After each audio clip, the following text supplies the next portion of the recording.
Jadi memang kami pemerintah provinsi ya, terutama di Dinas Lingkungan Hidup dan Kehutanan baru saja memperbaharui profil keanekaragaman hayati di Jawa Tengah, gitu, termasuk daerah yang memang di Ungaran, di Merbabu dan Slamet dan beberapa gunung lainnya. Nah, namun memang kelanjutan dari profil itu tentunya kan ada praktik-praktik yang sudah berjalan, yang mungkin kita juga perlu mengidentifikasi apakah kemudian kedepannya seperti apa lagi nih untuk memperkuat praktik yang sudah ada. Gitu. Saya pikir dari yang sudah banyak diceritakan oleh teman-teman Bu Rini, dari video yang kami juga tonton, kita ingin belajar sebenarnya. Jadi maksudnya di sini adalah ingin banyak mendengar Bapak Ibu sih sebenarnya secara praktik bagaimana perubahannya dari kondisi dulu hingga sekarang, kemudian bisa sampai kondisi seperti ini. Mengembangkan, ternyata bertani boleh. Nah, tetapi saya itu masih untuk mengajak teman-teman di sini itu susah. Untuk kata Pak Menteri nggak apa-apa, kemudian sama Pak Asper dulu itu boleh menanam tapi jangan merusak hutan. Nah, saya bilang nah itu Pak tujuan saya. Sebetulnya saya itu ada judul di sini. Judulnya itu bukan di kopi, bukan masalah saya menanam kopi ada hasil enggak. Itu bonus dari saya merawat alam. Ini awalnya seperti itu. Jadi ketika saya tersentuh oleh bagaimana alam ini agar tetap lestari, agar gunung ini tetap terlihat indah, terlihat hijau, dan ternyata saya juga tersentuh, ini pasti banyak manfaat. Contohnya karena saya pernah merasakan sendiri sebagai orang Candi Darum sini di Songo. Di sini pas musim kemarau Bu, Bapak itu tahun 2002 itu kan kebakaran Permas juga ini sampai sana, sampai sini ini belakang sampai sana itu kebakaran semua. Ini kan bisa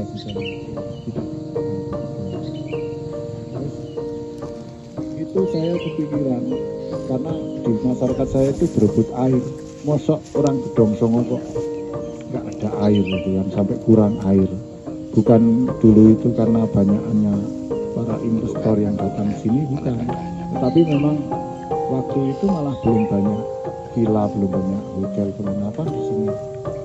Tetapi memang karena air itu banyak yang di bawah di banjir di sekitar itu. Kalau di Gedong Songo ini adanya kawah Gelirang dan itu airnya tidak bisa. Kalau endemik di sini yang langka ya Bu. Ada yang endemik ini Sarangan membuat orang Indonesia dipanggil sampai ke Vatikan dan ke Jerman. Itu Bapak bangun dari Taman Nasional. Beliaunya meneliti pohon sarangan. Pohon sarangan ini sudah langka dan untuk perkembangbiakannya sulit sekali. Endemik yang di sini masih banyak. Makanya beliaunya sampai diundang ke luar negeri tentang endemik sarangan.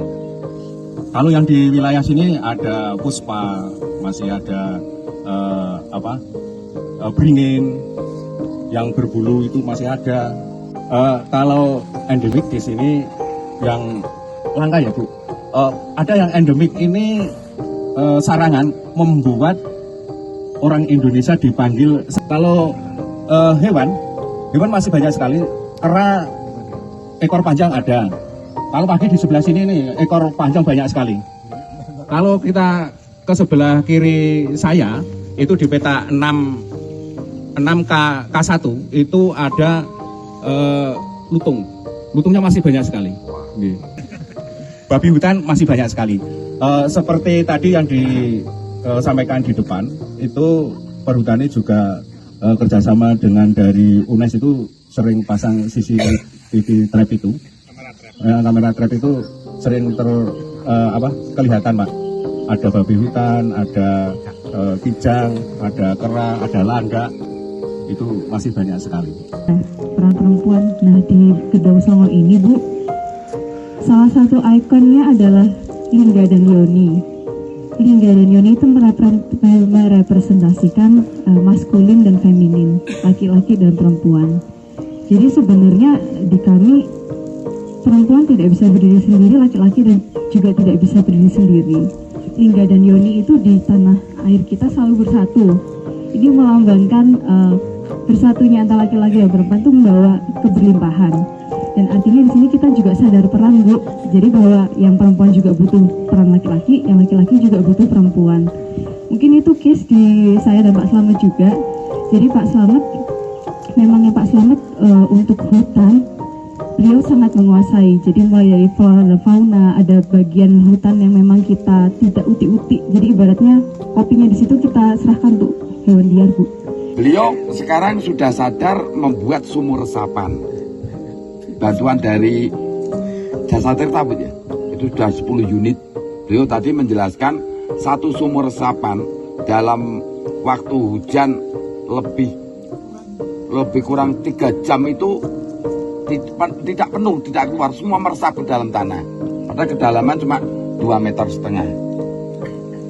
Nah, untuk harapan dari bapak-bapak kelompok tani, mungkin dari perencanaan nasional itu bisa menambah alokasi dana untuk pembuatan sumur resapan.